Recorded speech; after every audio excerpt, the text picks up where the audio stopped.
باران باران سوژا من بترسی من جدان دلی ji bêhnê qetan te ji min revan ramûserê min bi bendan astengan tengan me û bi roniyê tariyê rewan bê bibînin wan me bi dûrî peltan xulekan xulekan min û te ku me her pengav tengan govendên û dengên neê me di tilîliyan de lêvên me hêjand te min ez te bê govend û bê maç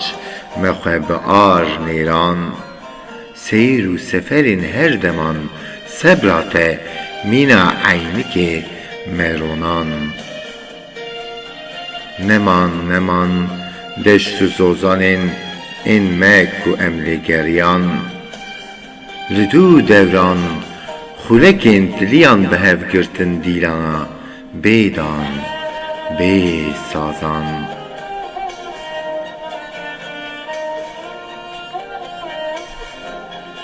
heneyên destan zûwa nebûn li gel baran ji eksan bi feryadan wan pîrozbahiyên em tenê bi me dilê wan berovajî şeng hesret man her baran her birûskan milên xwe spêran hildana rojê ber tîrên ro û rondikên çavan xwemizan bêgilî bê qîre gazinan bê hesûd û hesûdiyan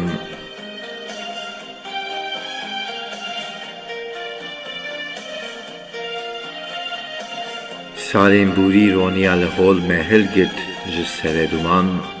te wizî stûna beden ji ewir û viran li dû ewrê min dijî ya te viran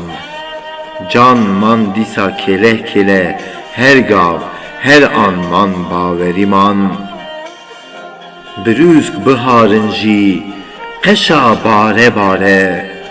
barbûrin jî sozên me her tim bi darê man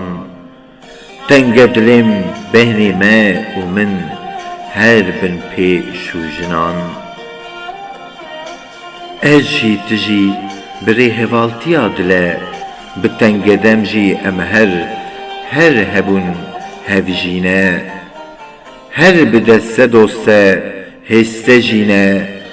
hele bendîman her bi hev jî bi û bê kêfe jî can man mende bawer mîna roniya pişka çavên me man lê nebûn bûr lê nebûn wan demên bar wan demên